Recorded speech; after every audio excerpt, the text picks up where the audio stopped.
Em coletiva de imprensa a respeito da CPI da pandemia, também conhecida como CPI do Circo, CPI da Cortina de Fumaça e Tribunal de Renan Calheiros, o senador Eduardo Girão abordou o depoimento de Marcelo Campelo e mencionou a apresentação de provas de que verbas federais foram utilizadas por governadores em aquisições suspeitas de corrupção.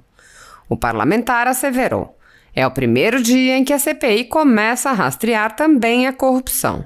As perguntas que faremos serão nesse sentido. O secretário chegou a ser preso. Um ponto pacífico é de que não faltou dinheiro para estados e municípios.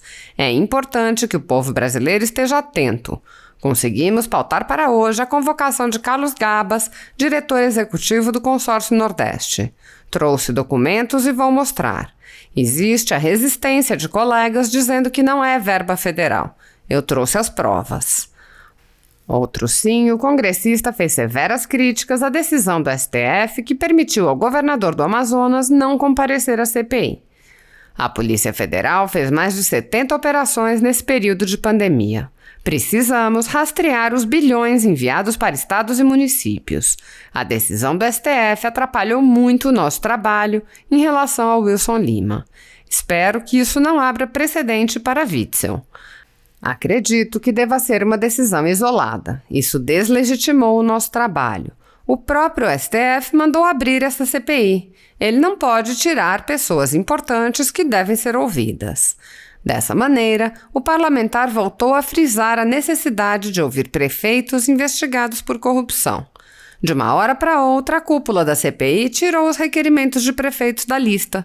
Nós queremos ouvir toda a verdade, não apenas parte da verdade. Assista. Senador, boa tarde. Muito boa tarde. A CPI agora deu uma pausa. O que o senhor está achando do depoimento do ex-secretário de Saúde do Amazonas? Olha, esclarecedor. Pela primeira vez, é o primeiro dia que a CPI começa a tentar rastrear também corrupção, né? Porque, inclusive, as perguntas que nós vamos fazer nesse sentido, o ex-secretário chegou a ser preso e tem operações em curso lá, tem investigações que a gente precisa entender. Porque um ponto pacífico é que não faltou dinheiro de verbas federais que foram para estados e municípios.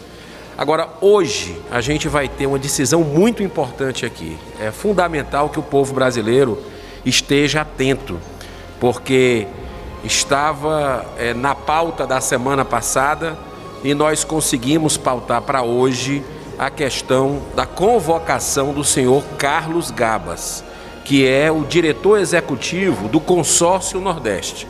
O Consórcio Nordeste é uma reunião que existe entre governadores do Nordeste e o curioso é que essa comissão parlamentar de inquérito é composta, se você pegar os nordestinos e o pessoal do Norte, dá 82% da composição é dessa região.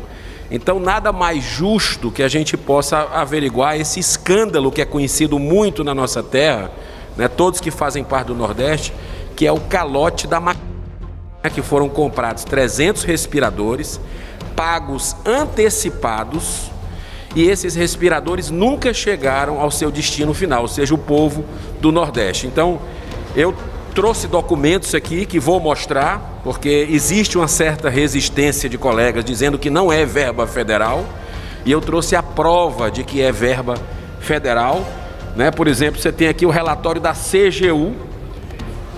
Esse relatório da CGU mostra exatamente que são verbas federais, inclusive tem um levantamento, por exemplo, aqui é o edifício que fica até curioso, porque é um edifício residencial em São Paulo, que fica a sede da empresa Hempcare. Hemp quer dizer né? E essa empresa, de 2019 até 2020, só teve 2 notas fiscais. Olha que curioso. E é justamente dessa compra, né? Quer dizer, e a gente trouxe aqui a nota fiscal do valor de 48.750.575 reais da compra, está aqui.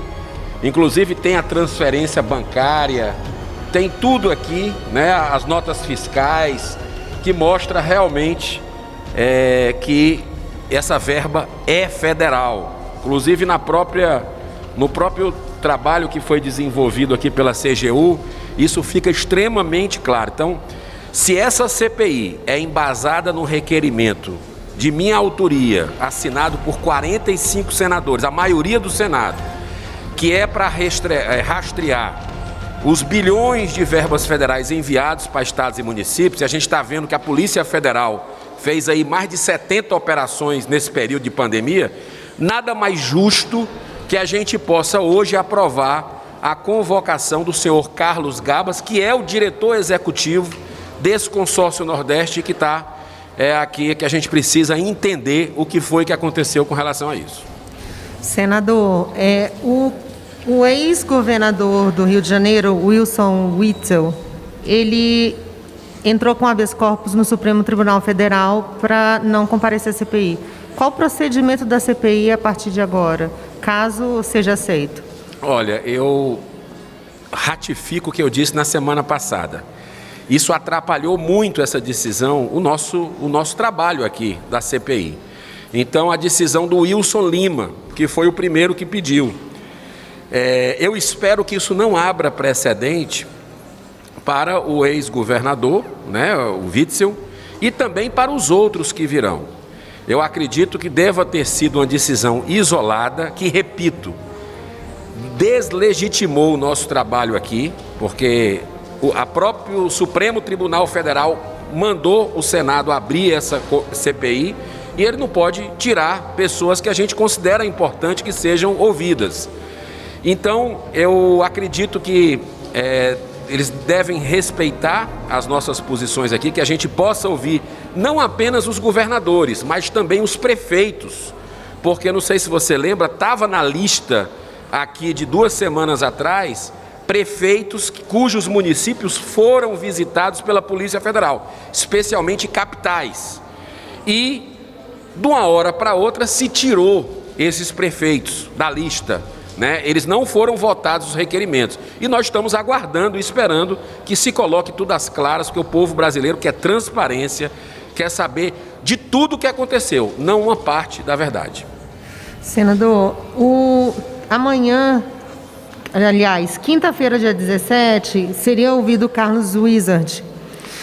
O senador Alessandro Vieira solicitou que fosse ouvido por carta rogatória. O que o senhor acha dessa situação? Acha que ele vai comparecer à CPI? Todos estão dizendo que não vai comparecer. Como que a CPI vai tratar o assunto do Carlos Wizard, do empresário? Eu espero que não deixe de comparecer. Eu acho que é uma questão até de aquela velha máxima, quem não deve, não teme, né? Então deve vir aqui sim, ouvir. A gente sabe que existe um show de agressividade, principalmente quando o depoente não diz exatamente o que o relator e o que o presidente querem na CPI, começa um festival de tentativa de humilhação, de intimidação, tudo isso. Mas mesmo assim, eu acho que os depoentes devem vir. Eu acho que ele pega mal se não vier para cá o senhor Carlos Wizard. Por último, senador, o auditor do Tribunal de Contas da União, Alexandre Figueiredo, vai depor também na quinta. O senhor considera que o depoimento dele vai ser esclarecedor para a CPI?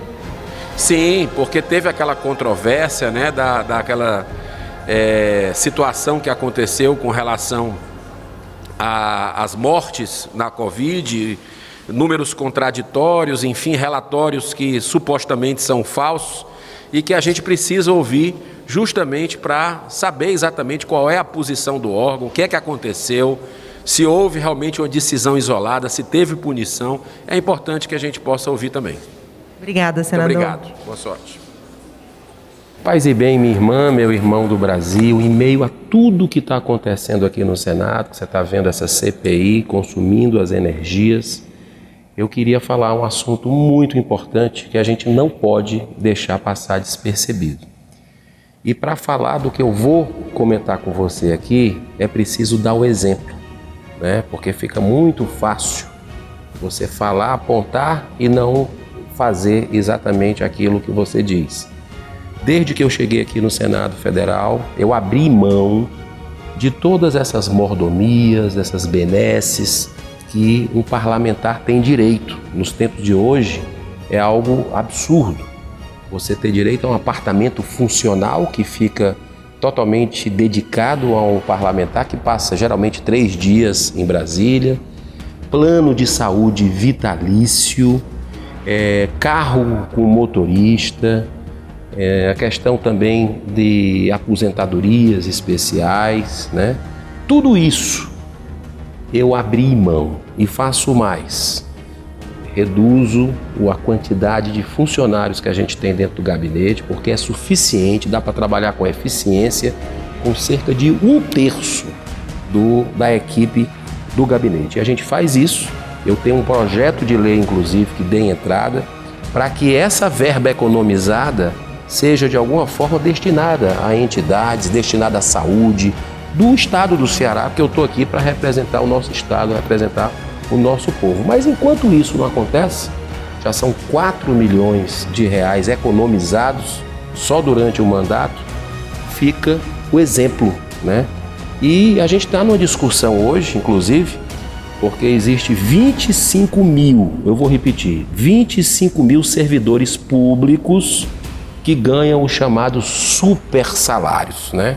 Eles recebem acima do teto, que é R$39 mil por mês. Já é um valor muito bom. Tem gente que ganha até R$200 mil, funcionários públicos. Por isso o nosso estado é um estado injusto, inchado, né? Ineficiente. Por isso que a gente precisa fazer a nossa parte. Sabe quanto é que isso representa por ano aos cofres públicos? 2,6 bilhões. Só esses super salários aí de 25 mil servidores acima desse teto. Então, está tendo um movimento muito interessante da sociedade civil organizada, que é uma petição pública pelo fim dos super salários. Vai lá e assina. É importante. Se tem uma coisa eu aprendi aqui no Senado, nesses 2 anos e 4 meses, é o seguinte: o político respeita aquelas pessoas que organizadamente, pacificamente se manifestam, seja nas redes sociais, seja nas ruas. Então isso é importante, sempre essa possibilidade de se manifestar o que você acredita. Então, o site para você entrar em contato pelo fim dos super salários, uma petição pública, uma iniciativa popular, é brasilsemprivilegios.com.br, www.brasilsemprivilegios.com.br. A gente tem no nosso país essas desigualdades gigantes, né? E tem uma casta que está acima das demais, com privilégios, com benesses, mordomias, regalias, e tudo isso a gente precisa acabar. Você vê outros países no mundo como a coisa já evoluiu, né? Por exemplo, ministros de Estado na Europa indo de metrô, né? Com poucos assessores, compartilhando assessores. Então é muito importante que a gente possa dar o exemplo também no Brasil, e o exemplo começa dentro de casa. Tem que cortar na própria carne, e a gente tem feito isso desde o início dos nossos trabalhos. Eu abri mão, mandei carta para a diretoria-geral do Senado, para o presidente do Senado, antes de assumir, abrindo mão de todos esses privilégios que um senador tem direito. Um grande abraço, que Deus abençoe a você e sua família, muita paz.